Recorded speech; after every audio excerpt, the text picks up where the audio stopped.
मुअज़्ज़म में रखते हुए देखा है। माह शाबान में रमज़ानुल मुबारक का शिद्दत से इंतज़ार करना, इसकी हमें तरगीब दी गई है। बल्कि रजब का चांद तुलू होते ही ये दुआ मांगा करते थे मेरे और आपके आका व मौला कि अल्लाह हमें शाबान तक और फिर रमज़ानुल मुबारक तक पहुंचा दे। इस महीने का आने वाले मौसम नूर का इस्तकबाल करना, उसके शौक़ में बेताबियों का इजहार करना, ये अल्लाह जल्ला शानहू के साथ मोहब्बत की अलामत है। शाबानुल मुअज़्ज़म के दिन गिन गिन के गुजारे जाएं कि इतने दिन रह गए हैं रमज़ानुल मुबारक में, अब इतने दिन रह गए हैं रमज़ानुल मुबारक में। इंसानी जहन में ये सवाल पैदा हो सकता है कि मुतय्यना वक्त पर तो उस महीने ने आना ही है और अगर जिंदगी मौजूद रही तो उसको पा ही लेंगे, तो इस शिद्दत से इंतज़ार करने का क्या मतलब? तो उसका जवाब ये है, बैरून मुल्क से किसी के बुजुर्ग ने, वालिद ने या किसी के बेटे ने आना हो तो वो 2 माह कबल ही आंखें फर्श रा किए होते हैं और गिन गिन के दिन गुजार रहे होते हैं, और जो ही लम्हे करीब आते हैं तो फिर घड़ियां और सातें भी गिनी जाती हैं। बार बार घड़ी देखते हैं, अभी तक पहुंचे नहीं, जबकि ये तय है कि 5:इतने पे फ्लाइट उतरेगी। तो बार बार घड़ी देखने का मतलब, लाहौर से 2 घंटे यहां गुजरांवाला में पहुंचते हुए लगेंगे, लेकिन हर 10 मिनट के बाद के जरा पता करो कहां तक पहुंचे हैं। क्या मतलब इसका? मतलब इसका यह है कि जब सीने में किसी का इंतजार रखा हुआ हो तो फिर बेताबियां, बेचैनियां, इज़्तिराब मौजूद होता है।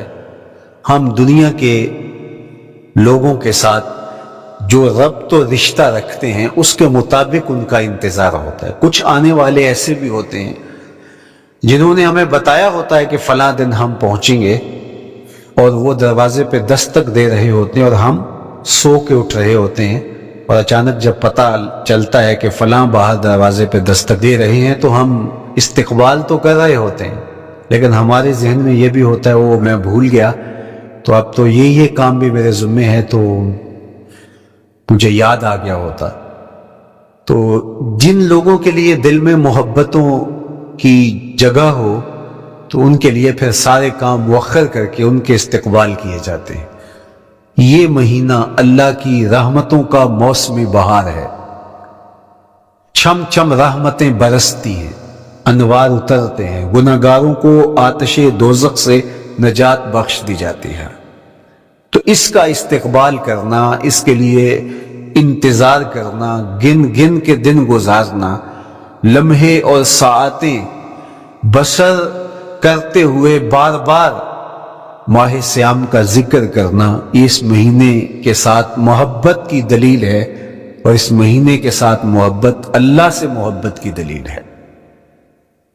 इसलिए इस महीने का इस्तकबाल करना, इसके लिए तैयारी करना, अपने घर को साफ करना, इसके लिए अपनी औलाद के दिल में शौक पैदा करना और माहौल पहले पैदा करने की कोशिश करना, ताकि जो ही ये माँ जलवागर हो तो रोज़ा रखने का मिजाज पैदा हो चुका हो, तिलावत कलाम मजीद का मिजाज पैदा हो चुका हो, दीगर नवाफल और अच्छे आमाल बजा लाने की आदत पड़ चुकी हो। तो शाबान में ही इसकी तैयारी होती है ताकि रमज़ानुल मुबारक आते ही हम पूरी तरह से मुस्तआद और फ़आल होकर के इस महीने की बरकतों को समेट लें। अल्लाह के महबूब अलैहिस्सलाम ने इरशाद फरमाया कि जब माह सियाम आता है, फुतिहत अबवाबुल जन्नत, तो जन्नत के 8 दरवाजे खोल दिए जाते हैं। जन्नत तो अल्लाह जल्ला शानहू की करम नवाजियों का एक ऐसा खूबसूरत मंजर है कि आज तक न किसी आंख ने उसको देखा, न किसी कान ने सुना, और न उसका कोई तसव्वुर कर सकता है। ऐसी खूबसूरत बनाई है। वहां की हवाएं जब चलती हैं तो गर्द नहीं उड़ता, कस्तूरी उड़ती है। वहां दूध की, शहद की, माए मईन, कौसर, सलसबील की नहरें बहती हैं। मोती जमुरत के महल्लात बने हुए हैं। वो खूबसूरत महल और वो खूबसूरत जन्नत का माहौल, लेकिन इसके बावजूद उस खूबसूरत जन्नत को, मुरस्सा जन्नत को, नजीफ तरीन बुकाए रहमत को 11 माह तक रंगो रोगन किया जाता है रमजानुल मुबारक के इस्तिकबाल के लिए। और जब ये महीना आता है तो उसके दरवाजे खोल दिए जाते हैं, और जन्नत के 8 दरवाजों में से एक दरवाजे का नाम बाबुर रैयान रखा गया है, जो सिर्फ रोजादारों के इजाज़ और तकरीम के लिए है। रोजादार उस दरवाजे से गुजर के जन्नत जाने। तो आप अंदाजा कीजिए कि अल्लाह ने इस माह मुबारक को क्या इज्जत दी है, क्या प्रोटोकॉल दिया है, क्या तकरीम बख्शी है कि नबियों का इमाम, इमामुल मुरसलीन, खातमुल अंबिया, महबूब खुदा इस महीने के लिए मुंतज़िर रहते कि ये महीना आने वाला है, ये महीना आने वाला है। हजरत सैयदना सलमान फारसी रज़ी अल्लाह ताला अन्हु फरमाते हैं कि शाबान की आखिरी तारीख को हुजूर ने एक खुतबा इरशाद किया। बाज़ उलमा ने कहा कि ये शाबान का आखिरी जुमा था, या हो सकता है कि आखिरी जुमा 29 शाबान को ही हो। तो रमजानुल मुबारक से कबल हुजूर ने ये खुतबा इरशाद किया, जो मुख्तलिफ कुतुब अहादीस में मौजूद है। या अय्युहन्नास, ऐ लोगो, कद अज़ल्लकुम शहरुन अज़ीम, अल्लाह ने तुम्हारे ऊपर एक बहुत पाकीज़ा पुरनूर आली मर्तबत महीना साया फिगन कर दिया है। शहरुन फीहे लैलतुन खैरुम मिन अल्फ शहर, उस महीने में एक ऐसी रात है जो 1000 महीने से बेहतर है। जाअल्लाहु सियामहु फरीदा व क़याम लैलतिन ततव्वुआ, उस महीने के दिन के रोजे फर्ज करार दिए गए और रातों का क़याम नफल बनाया गया। तरावी की सूरत के अंदर रातों के क़याम का माहौल पैदा होता है। सलातुल लैल पढ़ी जाती है, नवाफिल पढ़े जाते हैं कसरत के साथ। ये उस महीने की शानें हैं, ये उस महीने की रौनकें हैं। उस महीने में अल्लाह ताला ने खास करम नवाजियां अता की हैं अहले ईमान को। वमन तक़र्रबा फ़ीहि बिख़स्लतिन मिनल खैर काना कमन अद्दा फ़रीदतन फ़ीमा सवाहु, एक नफल का सवाब एक फर्ज के बराबर इस महीने में कर दिया जाता है। वमन अद्दा फरीदतन काना कमन अद्दा 70 फरीदतन फी बा सवाहु, और अगर कोई एक फर्ज अदा करता है तो उसको 70 फराइज का सवाब मिलता है। इस कदर नेकियों का अजर बढ़ा दिया जाता है, उनकी कीमत बढ़ा दी जाती है इस महीने में। और फिर इरशाद फरमाया वह हुवा शहरुस सब्र, ये सब्र का महीना है। होने के बावजूद भी इंसान तनावुल नहीं करता।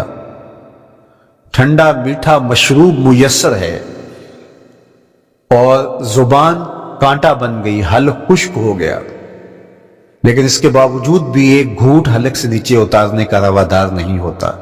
वुजू करते भी एहतियात करता है, कोई कतरा आब हलक से नीचे न टपक जाए। तो ये सब्र सिखाता है। जब हो भी तो इंसान उससे गुरेज करे, तो जब होगा नहीं तो फिर इंसान सब्र का आदी बन जाता है। तो ये सब्र की आदत डालता है, ये शहरुस सब्र है। फिर फरमाया वस्सब्रु सवाबुहु अल जन्ना, और सुनो सब्र का सवाब जन्नत है। जो शख्स साबिर होता है उसका सिला जन्नत की सूरत में अता किया जाएगा। व शहरुल मवासात, और ये हमदर्दी का महीना है, बाहमी प्यार का महीना है। उल्फतें बांटने का महीना है, नरम दिली का महीना है, एक दूसरे के एहसास का महीना है। जब कोई शख्स भूख और प्यास काटता है तो उसको फिर महसूस होता है, बिलखुसूस उमरा, कि भूख क्या बला होती है। और जो नाने शबीना को तरसते हैं और जिन्हें खाना मुयस्सर नहीं आता, उनकी जिंदगियां कितनी तल्ख होती है। तो भूख और प्यास एहसास पैदा करती है उन लोगों का कि जो अल्लाह की दी हुई नेमतों से महरूम है। तो इसलिए ये एक किस्म का रहम दिली का महीना है, प्यार बांटने का महीना है, ये उल्फतें तकसीम करने का महीना है। वशहरुन युज़ादु फीहि रिज़्कुल मोमिन, और ये ऐसा मुबारक महीना है जिसमें मोमिन का रिज़्क बढ़ा दिया जाता है। रोजा खाना बचाने के लिए, ये अखराजात कम करने के लिए नहीं है, बल्कि इसमें आपका रिज़्क और बढ़ जाता है। ऐसी ऐसी नेमतें खाने को उन लोगों को भी नसीब हो जाती हैं आम दिनों में जो उनका मकसूम नहीं होती। दस्तरखान लगते हैं, इफ्तारियां होती हैं, सहरी के लम्हात होते हैं। कोई किसी को वैसे खाना खिलाए तो उस दस्तरखान पे खाने के लिए आना उसका और रंग होता है। लेकिन इफ्तार का दस्तरखान जब बिछता है और लोग जब उसके ऊपर आते हैं, अमीर भी आते हैं, गरीब भी आते हैं, तो अल्लाह की दी हुई नेमतें जो दस्तरखान पे पड़ी होती हैं उनको उठाते हैं, कामो दहन की तस्कीन का सामान करते हैं। इज्जत नफ्स भी मजरू नहीं होती और तरह तरह की नेमतें खाना भी दस्तयाब हो जाती हैं। तो ये एक महीना है मवासात का, इसमें रिज़्क बढ़ जाता है। गुराबा तक भी अल्लाह की नेमतें वो पहुंचती हैं जो आम दिनों में उनको मुयस्सर नहीं होती। और उमरा भी नेमतों का लुत्फ लेते हैं, नेमतों का मजा उन्हें आता है, इसलिए कि भूख काटने के बाद जब उनको नेमत मुयस्सर आती है तो फिर उन्हें एहसास होता है। जो शख्स हर वक्त सैराब रहता है तो उसको क्या पता कि शदीद भूख के बाद खाने का लुत्फ क्या होता है। सख्त प्यास के बाद मीठा और ठंडा मशरूब जब रगों को तर करते हुए मैदे तक पहुंचता है तो उसकी तरावत, उसकी ठंडक, उसकी लज्जत, उसका कैफो सुरूर, उसकी अजूबत किस तरह राहत बख्शती है। इसीलिए मेरे और आपके आका और मौला ने एक दूसरे मुकाम पर इरशाद फरमाया, लिस्साए में फरहतान, फरहतुन इंदा फित्रही व फरहतुन इंदा लिकाए रब्बे। रोजेदार के लिए दो खुशियां हैं। एक खुशी उसे तब मिलती है जब वो रोजा इफ्तार करता है, वो लम्हे मुसर्रतों के होते हैं, एक रूहानी एहसास होता है। इतना लंबा दिन, इतना सख्त दिन, गर्मी की शिद्दत, मालिक तेरा शुक्र है लम्हा इख्तिताम पहुंचा और ये इतना लंबा दिन तेरे हुक्म की तामील करते हुए बसर हो गया।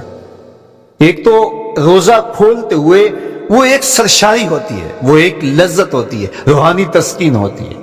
आजकल वो इफ्तार के दस्तरखान लगते हैं तो जिस तरह हमारे सारे मामलात जो हैं वो मुलव्वस हो गए हैं रिया से, तसन्नो से, इस तरह इफ्तार भी एक फैशन के तौर पे फरोग पा रही है। तो उसमें उमरा को और शख्सियात को बुलाया जाता है और ऐसे लोग कसरत के साथ होते हैं जिनका रोजा भी नहीं होता। तो फिर जाहिर है रस्मन तो उतनी देर तक वो कुछ नहीं उठा सकते जब तक अजान की आवाज नहीं आती, इफ्तार के लम्हे नहीं आते। तो उस वक्त जो रोजादार होता है, जब वो मशरूब ले रहा होता है, जब वो कोई लुकमा उतार रहा होता है, तो उसकी जो फरहत होती है, और जिसने रोजा नहीं रखा वो भी इफ्तार के दस्तरखान पर बैठा है, तो क्या उसको कोई रूहानी हाज, कोई सुरूर, इफ्तार के लम्हों का कोई लुत्फ मिल सकता है? वो बेचारा कितना बेचैन होता होगा कि ये शख्स है कमजोर है, सारा दिन मजदूरी करके आया है और इसका भी तो सारा दिन गुजर गया भूख और प्यास से, और मैं सेहतमंद हूं और सारा दिन ठंडे माहौल में रहा हूं और मुझे तौफीक नहीं मिली। तो वो घूंट कितने मुश्किल उसके लिए होते होंगे। और रोजादार के लिए किस कदर वो आसूदा बख्श लम्हे होते हैं कि जब उसको ये मुसरत हो रही होती है कि मालिक तेरा शुक्र, गर्म मौसम, जुबान काटा, हल खुश, और तूने تکمیل تک لمحے پہنچائے اور میرا دن خیریت سے گزر گیا تو وہ اس کے لیے ایک خوشی کا لمحہ، روحانی مسرت کی کیفیت۔ اور دوسری کہ جب وہ ٹھنڈا اور میٹھا مشروب، سارے دن کی سوکھی ہوئی زبان اور خشک حلق اور انسان کی جو ہے وہ رگیں بھی، انتڑیاں بھی خشک ہو چکی ہوتی ہیں، تو ٹھنڈا اور میٹھا مشروب جب انسان کے معدے کی طرف بڑھ رہا ہوتا ہے، زبان بولے نہ بولے، ایک ایک رواں اللہ کی حمد بول رہا ہوتا ہے، اور تشکر انسان کے رگو ریشہ سے ادا ہو رہا ہوتا ہے، اور اس کی کیفیت، اس کی سرشاریاں، اس کی لذتیں وہ دیکھنے کی ہوتی ہیں۔ تو کہا للصائم فرحتان، روزے دار کو تو ایک فرحت اس وقت ملتی ہے عند فطر ہی، جب وہ روزہ کھولتا ہے، روحانی فرحت بھی، جسمانی فرحت بھی۔ وَفَرْحَةٌ عِنْدَ لِقَاءِ رَبِّهِ، اور دوسری فرحت اور دوسری خوشی اسے تب ملے گی جب اس روزے کے صلے میں اللہ تعالیٰ اپنے رخ انور سے پردہ اٹھا دے گا اور روزہ دار کو اپنے دیدار کی دولت عطا کرے، تو وہ پھر منظر دیکھنے والا ہوگا، روزہ دار کی آنکھیں ٹھنڈی ہو جائیں گی۔ اصل افطار تو وہ ہوگی نا، اللہ اکبر، اصل تو شربت دیدار ملے گا جو روح کی پیاس بجھا دے گا، جو من کی بھوک مٹا دے گا۔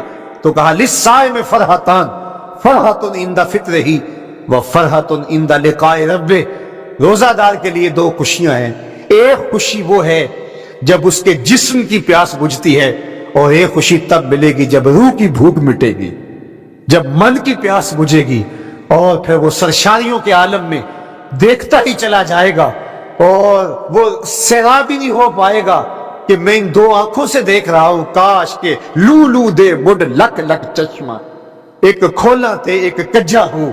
وہ اس آرزو میں ہوگا کہ میرا رواں رواں آنکھ بن جائے اور میں اس دیدار سے فیضیاب ہوتا چلا جاؤں۔ تو وہ کیا لمحے ہوں گے، وہ کیا گھڑیاں ہوں گی، وہ کیا ساعتیں ہوں گی، کوئی لفظ نہیں ہے جن لفظوں میں ان حقیقتوں کو بیان کیا جا سکے، اس لیے کہ وہ منظر ہی وراء الورا ہوگا۔ تو روزہ دار کو فرحت ملتی ہے جب وہ روزہ کھولتا ہے۔ فرمایا وَشَهْرٌ يُزَادُ فِيهِ رِزْقُ الْمُؤْمِنِ، اس میں مومن کا رزق بڑھا دیا جاتا ہے۔ وَمَنْ فَطَّرَ فِيهِ صَائِمًا كَانَ مَغْفِرَةً لِذُنُوبِهِ، جس نے روزہ دار کا روزہ افطار کروایا۔ اللہ کے محبوب فرماتے ہیں کہ ایک تو خود روزہ رکھا، اور دوسری سعادت یہ ہے کہ ماہ سیام میں روزہ دار کا روزہ افطار کروایا۔ آپ شریعت بیضاء کو بنظر عمیق مطالعہ کر کے دیکھیں، ماہ سیام میں بہت زیادہ اس بات پہ زور دیا گیا ہے کہ روزہ افطار کرواؤ۔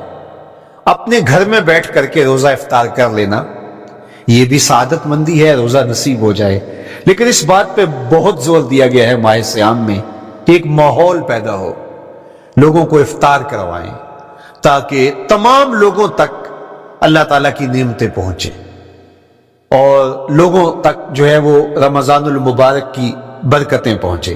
تو ارشاد فرمایا وَمَنْ فَطَّرَ فِيهِ صَائِمًا، جس نے روزے دار کا روزہ افطار کروایا، كَانَ مَغْفِرَةً لِذُنُوبِهِ، تو وہ افطار کروانے والوں کے گناہوں کی بخشش کا ذریعہ بن جائے گا، یہ افطاری گناہوں کی مغفرت کا سبب بن جائے گی۔ وَإِتْقَ رَقْبَتِهِ مِنَ النَّارِ، اور آتش دوزخ سے گردن کی آزادی کا مجدہ جاں فضا بن جائے گا، یہ امر کہ اس نے کسی کا روزہ افطار کروایا۔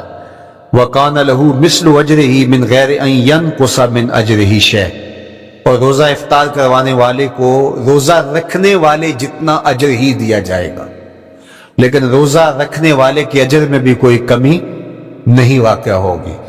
جتنا اس نے سارے دن کی بھوک اور پیاس کاٹ کر کے، تکلیف اٹھا کر کے روزہ رکھا، جس نے شام کو اس کو افطار کر دیا، اتنا ہی ثواب اس کو عطا کر دیا جائے گا، اس کا اجر کم کیے بغیر۔ اللہ اکبر، یہ امت کے لیے اللہ نے کیا پیکج دیا ہے، کیا کرم نوازیاں ہیں اس امت کے لیے۔ آقا کریم نے ارشاد فرمایا ایک شخص صبح سے لے کے ظہر تک مزدوری کرتا ہے، اس کو ایک قیراط دیا جاتا ہے، اور ایک شخص ظہر سے لے کر عصر تک مزدوری کرتا ہے، اس کو بھی ایک قیراط دیا جاتا ہے۔ اور ایک عصر سے لے کر مغرب تک مزدوری کرتا ہے اس کو 2 قیراط دیے جاتے ہیں۔ فرمایا پہلی مثال یہود کی ہے، دوسری مثال نصارہ کی ہے، اور تیسری مثال میری امت کی ہے۔ یہودیوں نے اور عیسائیوں نے اس پہ اعتراض کیا کہ ہمارا اجر کیوں تھوڑا ہے؟ تو میرے اور آپ کے آقا و مولا نے فرمایا تمہارا تھوڑا نہیں، ہمارا زیادہ ہے۔ آج کل اگر 1000 روپیہ مزدوری چلتی ہو مزدور کی، تو کوئی شخص صبح سے شام تک ایک شخص سے مزدوری کروائے اور 1000 روپیہ دے دے، اور دوپہر کو اڈے سے جا کے ایک مزدور اور لے آئے، شام کو اس کو بھی 1000 روپیہ دے آئے، اور ایک شخص کو عصر کے وقت لائے اس کو 2000 روپیہ دے دے، تو 1000 والا کہے کہ میرے سے زیادتی ہوئی ہے، تو اس سے زیادتی تو نہیں ہوئی، اسے تو پوری مزدوری دی گئی۔ اب اس پہ مہربانی ہوئی ہے، اس پہ رحمت ہوئی ہے۔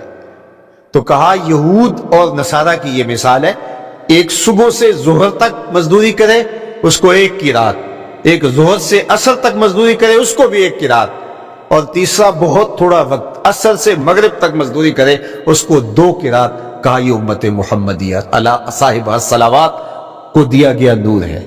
تو ایک شخص نے سویر سے لے کر شام تک روزہ رکھا، بھوک کاٹی، پیاس کاٹی، سخت شدت کی گرمی سہی، اور ایک شخص نے شام کے وقت اس کو روزہ افطار کروا دیا۔ اور سنو حضور علیہ الصلوۃ والسلام کا فرمان، جب حضور نے فرمایا کہ اس کو پورا اجر ملے گا پہلے کے اجر کو کم کیے بغیر، تو صحابہ کا تو دل تڑپنے لگا کہ یہ کتنی بڑی بات ہے۔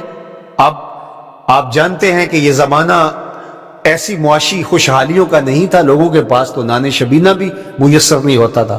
تو صحابہ نے جو سوال کیا، قالوا یا رسول اللہ صلی اللہ علیہ وسلم، انہوں نے کہا اے اللہ کے پیارے رسول صلی اللہ علیہ وسلم، لیسا کلنا یجد ما یفطر الصائم، ہم میں سے تو ہر بندہ یہ طاقت نہیں رکھتا کہ روزہ دار کو روزہ افطار کروا دے۔ تو یہ اتنی بڑی سعادت، تو یہ تو پھر اہل زر ہی یہ سعادت حاصل کر پاتے ہیں۔ ہمارے جیسے لوگ تو پھر جو مال و دولت نہیں رکھتے تو وہ تو پھر یہ سعادت نہیں حاصل کر پائیں گے۔ تو میرے اور آپ کے آقا و مولا نے کیا فرمایا؟ قال، حضور نے ارشاد فرمایا یؤتی اللہ ھذا الثواب، یہ ثواب اللہ اس شخص کو بھی عطا کرے گا، من فطر صائما علی مزقۃ لبن او تمرۃ او شربۃ من ماء، فرمایا کہ یہ اجر اللہ اس کو بھی عطا کرے گا جس نے کسی کا روزہ 1 گھونٹ دودھ سے کھلوا دیا، یا 1 کھجور سے کھلوا دیا، یا پانی کے 1 گھونٹ سے اس کا روزہ افطار کروا دیا۔ لازمی نہیں ہے کہ دسترخوان سجا ہو، انواع اقسام کے کھانے پڑے ہوں اور وہ افطاری ہی افطاری قرار پائے گی۔ جس نے کسی کو وہاں باہر ٹوٹیوں سے پانی کا گلاس بھر کے، کٹورا بھر کے سادہ پانی بھی پیش کر دیا تو اس کو بھی ثواب مل جائے گا۔ کتنا ثواب ملے گا؟ پورا روزہ رکھنے کا ثواب اس کو ملے گا۔ کتنی رحمتوں کی لوٹ سیل لگی ہے، کوئی ایسے بھی بانٹتا ہے، کوئی ایسے بھی کرم نوازیاں ہوتی ہیں، لیکن میرے رب کے خزانے کتنے کھلے ہیں۔ میں نے مدینہ المنورہ میں ایک شخص کو دیکھا کہ وہ روزے کے وقت وہاں سے ہی گلاس لیتا اور زمزم سے بھرتا اور روزہ داروں کے آگے رکھتا چلا جاتا، اور روزانہ اس کا یہ عمل ہوتا، نماز عصر کے بعد شروع ہوتا، جتنی اس کی پہنچ ہوتی ہر ایک کے آگے رکھتا چلا جاتا، پانی بھی وہاں سے لیا، گلاس بھی وہاں سے لیا۔ اللہ اکبر! فرمایا دودھ کا 1 گھونٹ یا پانی کا 1 گلاس یا 1 کھجور اس نے کسی کو پیش کی اور اس نے اس سے روزہ کھولا، اللہ کے محبوب فرماتے ہیں پہلے کے اجر میں بغیر کسی کمی کے اس کو پورا ثواب روزے کا نصیب ہوگا۔ اللہ اکبر! اب سنو، پھر حضور نے ارشاد فرمایا ومن اشبع صائما، اور جس نے صحیح اہتمام کے ساتھ روزے دار کو اچھا کھانا کھلایا، اچھی پرتکلف افطاری دی، سقاہ اللہ من الحوض شربۃ لا یظمأ حتی یدخل الجنہ، اس کو حوض کوثر سے ایسا جام ملے گا کہ اس کو کبھی پیاس نہیں ملے گی یہاں تک کہ جنت میں چلا جائے گا۔ اللہ اکبر! اس کو کوثر کے جام نصیب حشر کی گرمی میں۔ اور آپ کو معلوم ہے، علماء سے آپ نے بارہا سنا ہوگا کہ جام کوثر جس نے 1 بار پی لیا پھر 50,000 سال کے دن میں اس کو دوبارہ پیاس نہیں لگی۔ یہ جامع کوثر کی خصوصیت ہے۔ فرمایا وَهُوَ شَهْرٌ أَوَّلُهُ رَحْمَةٌ، یہ وہ مہینہ ہے جس کے پہلے 10 دن رحمت ہیں اور اس کا درمیانی عشرہ مغفرت ہے۔ وَآخِرُهُ عِتْقٌ مِّنَ النَّارِ، اور اس کا آخری عشرہ جو ہے وہ آتش دوزخ سے نجات کا ضامن ہے۔ فَاسْتَكْثِرُوا فِيهِ مِنْ 4 خِصَالٍ، کہا کہ 4 کام اس مہینے میں کثرت کے ساتھ کرو۔ خصلتان ترضون بہما ربکم، 2 کام تو وہ ہے جس سے تم اپنے رب کو راضی کرو گے۔ وخصلتان لا غنا بکم عنہما، اور 2 کام ایسے ہیں کہ ان سے بے نیاز نہیں ہو سکتے، تو وہ تمہیں کرنے پڑیں گے۔ اما الخصلتان اللتان ترضون بہما ربکم، وہ 2 خصلتیں، 2 کام جن کے ذریعے سے تم اپنے رب کو راضی کر سکو۔ فشہادت اللہ الہ الا اللہ، وہ گواہی دینا ہے لا الہ الا اللہ۔ وتستغفرونہ، اور تم کثرت سے استغفار کرو، اللہ سے بخشش مانگو۔ یہ 2 کام تم نے کرنے ہیں۔ وَأَمَّا الْخَصْلَتَانِ اللَّتَانِ لَا غِنَىٰ بِكُمْ عَنْهُمَا، اور وہ چیزیں جن بغیر تمہیں چارہ نہیں ہے۔ فَتَسْأَلُونَ الْجَنَّةَ وَتَعُوذُونَ مِنَ النَّارِ، اللہ سے جنت طلب کرو اور دوزخ سے پناہ مانگو۔ تو یہ 2 کام جو تمہاری ضرورت ہے تم اس مہینے میں کثرت کے ساتھ کرو۔ تو یہ مہینہ رحمتوں کی لوٹ سیل کا مہینہ ہے، یہ کرم نوازیوں کے امٹتے ہوئے دھارے ہیں، یہ سیل رحمت ہے جو کہ من کی سیرابی کا سبب اور ذریعہ ہے۔ خوش نصیب ہیں جو ماہ صیام کو خوبصورتی کے ساتھ بسر کرتے ہیں، اس کے آنے سے پہلے استقبال کرتے ہیں، گھروں میں صفائی کریں، اہتمام کریں، مساجد میں اہتمام کریں، تاکہ بچوں میں یہ شوق پیدا ہو کہ ماہ صیام آ رہا ہے۔ جب ہم بچے تھے تو ہمارے والدین رمضان المبارک سے قبل ہی رمضان المبارک کی تیاریاں شروع کر دیا